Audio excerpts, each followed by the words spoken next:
Welcome to preposition.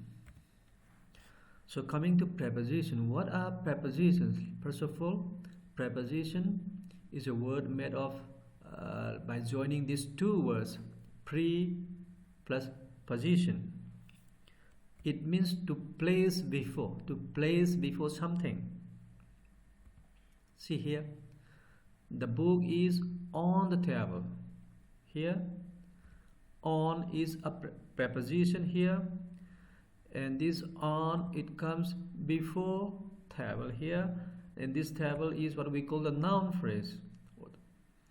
So the preposition, it always governs a noun. It comes, we can say it governs a noun phrase, and it shows its relation, the relation of the noun phrase to another word in the sentence. Here it happens to be the book. Let's see here. From this we see that prepositions, they are placed before a noun phrase, and then it shows a relation between the noun phrase and another word in the sentence. Here that another word is book. And these prepositions, they are very small words, not always, but generally they are small words, and they are never capitalized. They never begin with a capital letter, except when the sentence begins with a preposition. Moreover, they have no inflection. Let's see what does this means. It means we cannot write ons, or owning. These things, this changing of the forms is what we call inflection, and it never happens with a preposition. Going on, earlier we said that prepositions, they come before a noun, but not always. As seen in the examples here, here is the novel you asked for. What are you looking at? What are you thinking of? Here, the prepositions come at the end, not before. So, generally it comes before a noun or noun phrase, but not always. See, the most common prepositions that we use are given here: on, in, up, under, above, below, between, for, it, etc. And you see here, these are all single words. These single words, prepositions, are what we call simple prepositions. Contrary to this, we have these prepositions here: according to, across from, agreeably to, ahead of, along with, apart from, as for, aside from, as per, as to, as well as. Okay, we have more. Okay, these prepositions, they contain more than one word, and this is what we call complex prepositions. Some grammarians, they call it compound prepositions, and still others, they call it phrasal prepositions, but still they are the same. Here usually I'll address them as complex prepositions. So we have two kinds of prepositions here: simple and complex. Simple means those one word prepositions, and complex, more than one word prepositions. Examples are here. Now let's see the difference between a preposition and to infinitive, because to sometimes can be part of an to infinitive as well as preposition. Let's see example here: I went to Chicago, or I want to go home. You look at the first sentence, I went to Chicago. To here is followed by Chicago, and it shows the relation. It governs a noun, and it governs the noun phrase Chicago, and shows the relation between Chicago and when. So it is preposition. But if you look at number 2, this 2 is not alone. It's not a single word. It goes together. It's to go. This is what we call to infinitive. To followed by the base form of the verb go. So coming to two infinitives, what are two infinitives? Two infinitives are to followed by the infinitive form of a verb. Examples here: to eat, to drink, to play. Can we say to eating, to drink, to play? No, we cannot say this. It is After to, in to infinitive, it is always the base form of the verb. So be careful when to comes.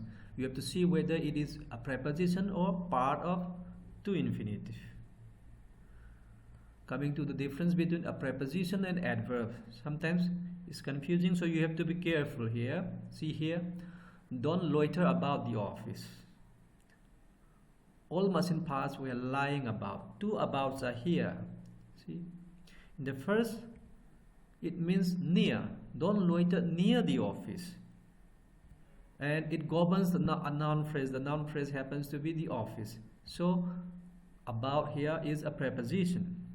Coming to the second, here about means here and there. All machine parts were lying here and there. That's the meaning of lying about.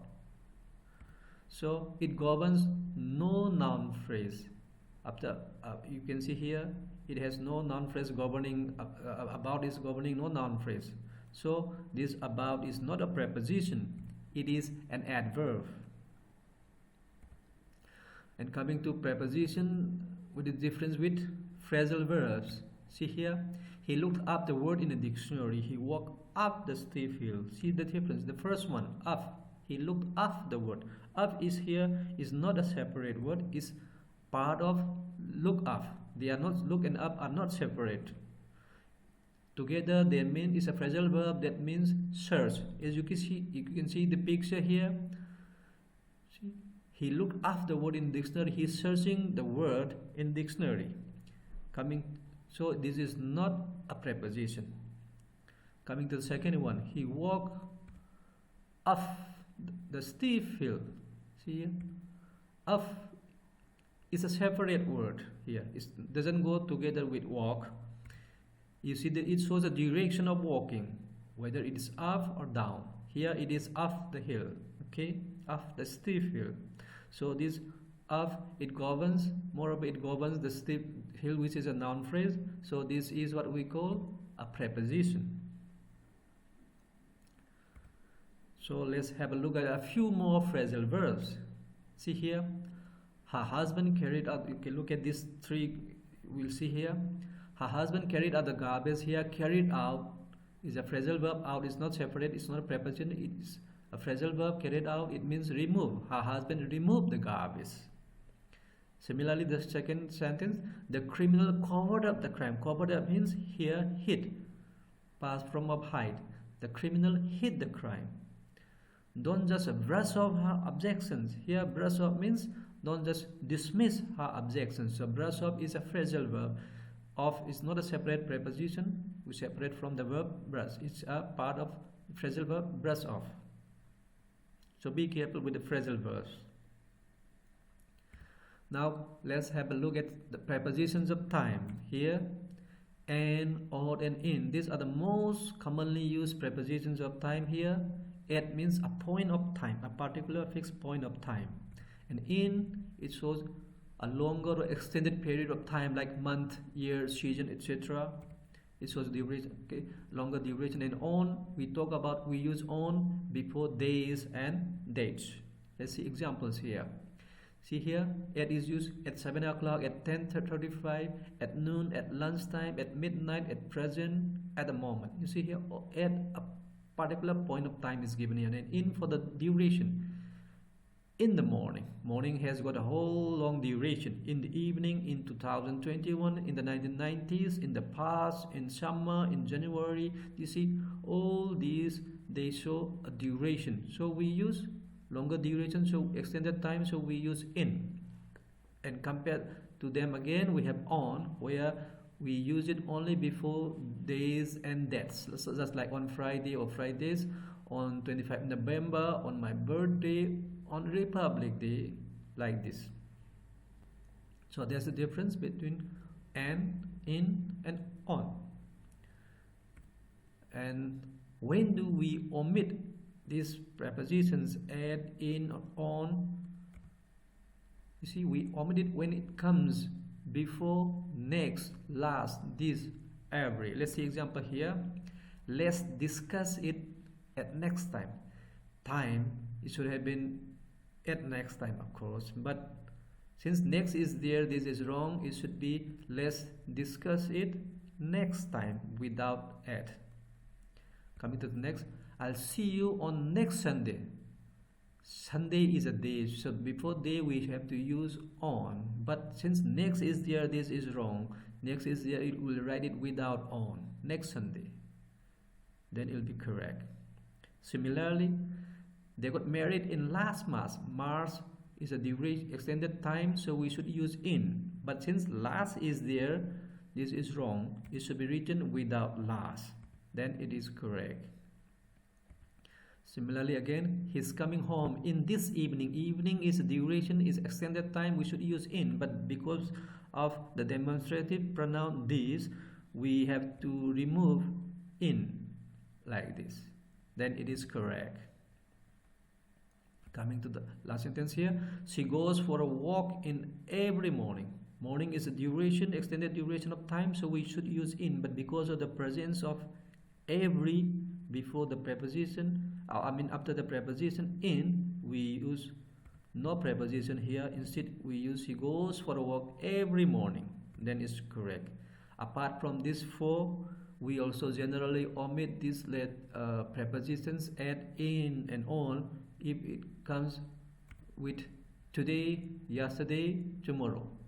We say see you tomorrow. Not we don't say see you in tomorrow on tomorrow like this. We say see you tomorrow. Now let's see the preposition of time, on time, in time, and just in time. What's the difference? On time, it means punctual. Then you are on schedule, you have as per the timing. You are not late, at the same time you are not early. What about in time? In time means you have arrived earlier than the scheduled time and you have some time to spare where you can do some planning for the thing for which you have come for. Compared to them again, just in time means you have arrived early, of course, earlier than the appointed time, but you have just early, so it's just before the deadline that you have no time to spare. You see, have a look at this timeline here. Suppose you have a meeting at 11 and now it's at 10 o'clock. You see, if you arrive at 11 at the right time, then you are on time. If you arrive just a few minutes before 11, then it means just in time because you have no time to prepare yourself. But if you arrive a little more earlier, then it's in time because you have time to prepare. See here again, in the end and at the end. In the end, it means finally, or simply we can say at last. And at the end means at the end of something. After the preposition at the end, we will have of something will be there. See here, I finished the project in the end means I finished the project at last. You can say. Another example here. In the end, both parties came to an agreement. Finally, both parties came to an agreement. He was so angry, he just walked out of the room in the end. He just walked out of the room at last. But compare this with these examples of at the end. I finished the project at the end of the course. At the end of something is there. At the end of what? At the end of the course. So we use at the end, not in the end here. Again, at the end of the meeting, both parties came to an agreement. Yes, both parties came to an agreement. If we say at the end, means at last. But here, at the end of the meeting, at the end of something is there. He walked out of the room at the end of the lecture. Yes, he was listening to the lecture. At the end of the lecture, he walked out. So there's a difference between in the end and at the end. In the end means finally or at last. At the end means at the end of something. Now, let's have a look at prepositions of extended time. See, prepositions of extended time, we have prepositions like since, for, by, from. If we say from, it will be followed by to, or, until, then during, and with or within. See here examples here. I've been working since morning. Yes. You have started working since morning, since the peak time in the, that is, you started working in the morning and it's still unfinished. Okay. The online classes will go on for 3 months. Here 4 we use because it shows a duration of 3 months. Since for fixed timing, 4 for duration. My father will be back from office by 6 p.m. What does it mean by 6 p.m.? By 6 p.m. means on or before 6 p.m. Another example here. The festival will be celebrated from December to January. See, from December. It will start at December, it will begin in December and end in January. The play went on from 10 a.m. till 3 p.m. Here compare with number 4. Number 5 we have from till instead of from to. From to we use for days or dates, and from till we use for timing.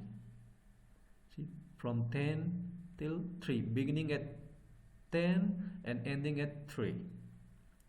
Fixed timing is here.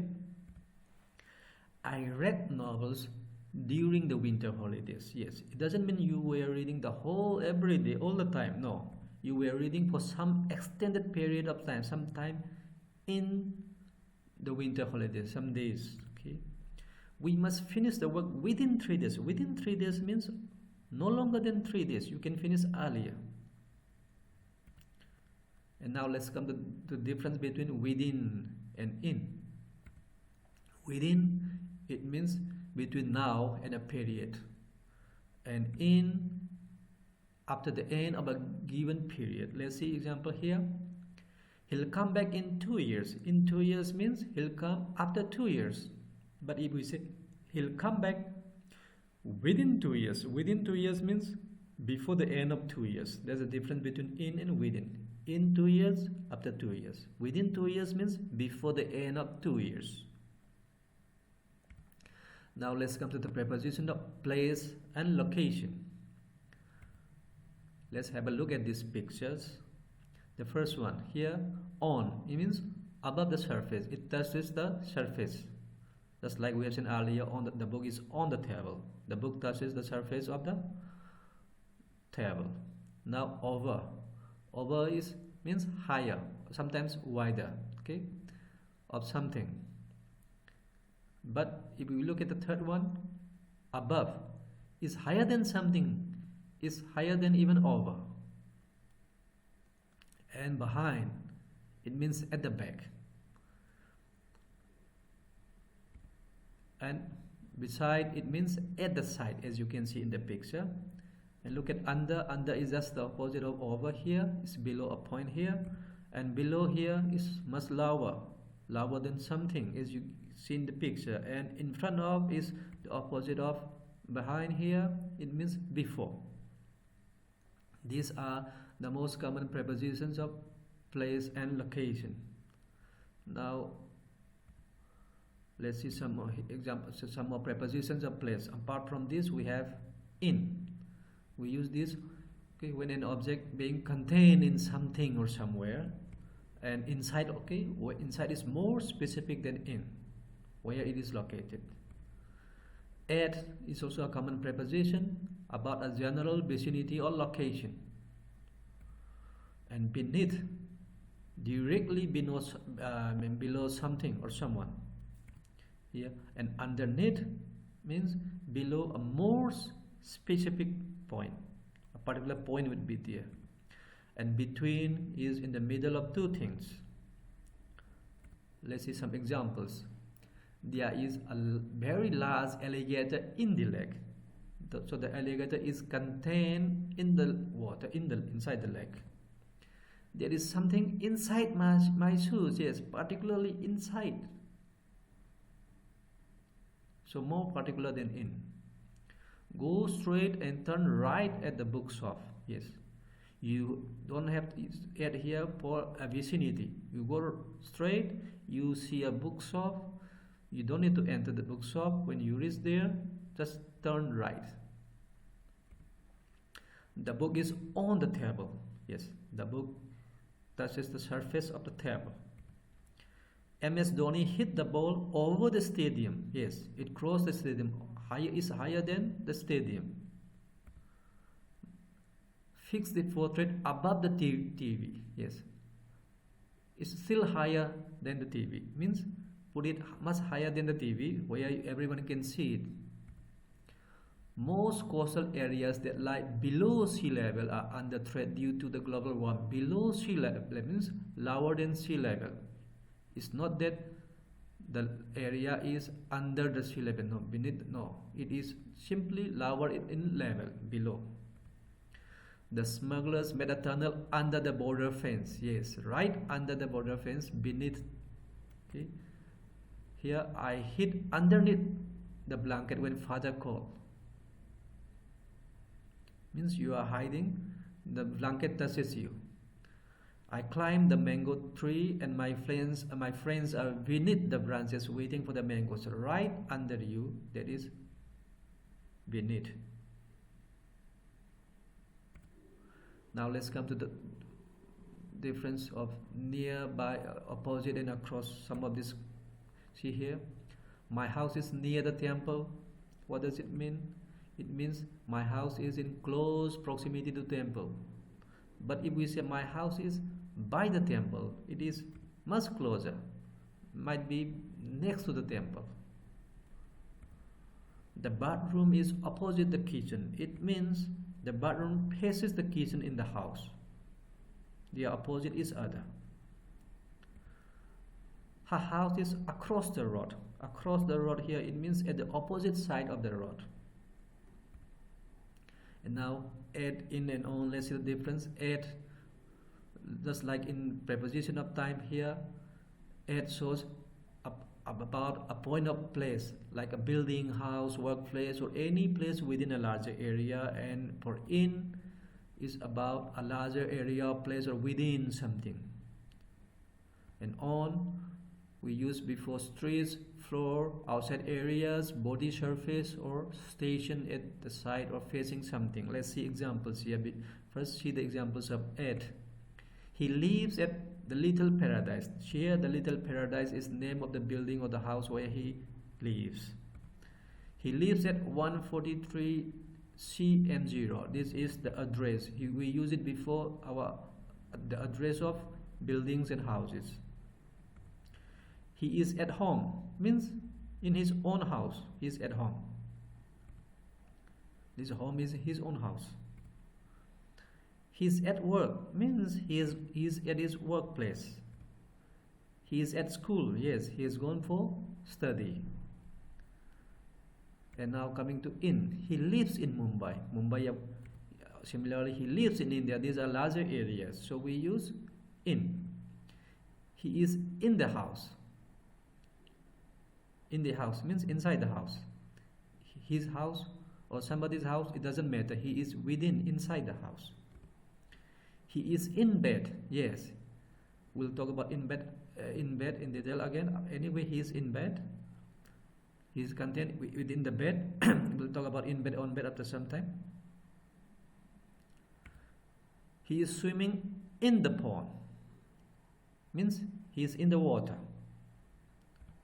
Now, in bed and on bed. If we say he is in bed, okay, he is under the covers. He might be sleeping.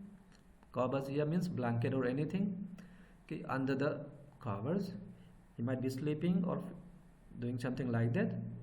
But if we say he is on the bed, he is on top of the covers, means he might be simply lying on the bed for taking a rest but not sleeping. And now coming to on. He lives on MG Road. See, MG Road is the name of the street. So before streets, at the side, so the house is at the side of the street. So we use on MG Road. He lives on the 5th floor. So on because the floor, a particular floor in the building on the 5th floor. He is standing on the corner. This corner is not inside the house, it's an outside area. He has painted a skull on the arm. On the surface of the arm means on the skin. His house is on the beach. Here on the beach means the house faces the beach. It's not Simply, it's not, we are saying that it's built on the beach, means above the beach. It means it is built in such a way that the house faces the beach. Now let's see the difference between prepositions in and into. In, when we use it when the object is at rest or not moving or stationary, and into when we see the movement or entrance of something. Let's see examples here. She ran into the room in which her father was reading. You see here? She ran. We see that she is moving. She shows body movement, so we use into. She ran into the room. And again, in which her father was reading. Her father was stationary, yet was not moving in the room, so we use in here. See, we drove into the town at night because we were moving. She poured the wine into the glass and looked at me. Wine into the glass because the wine is in movement.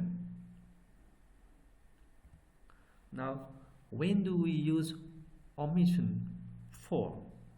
You see here, we omit omissions for before nouns of place or time, showing a certain distance or direction. Examples are here. I cannot walk even a yard. We don't need to say I cannot walk even for a yard. For can be removed here. We can remove it. We simply say I cannot walk even a yard, because yard, this particular distance is given here. Wait a minute. Instead of saying wait for a minute for a particular duration, we simply say wait a minute. So these are some of the prepositions. Thank you.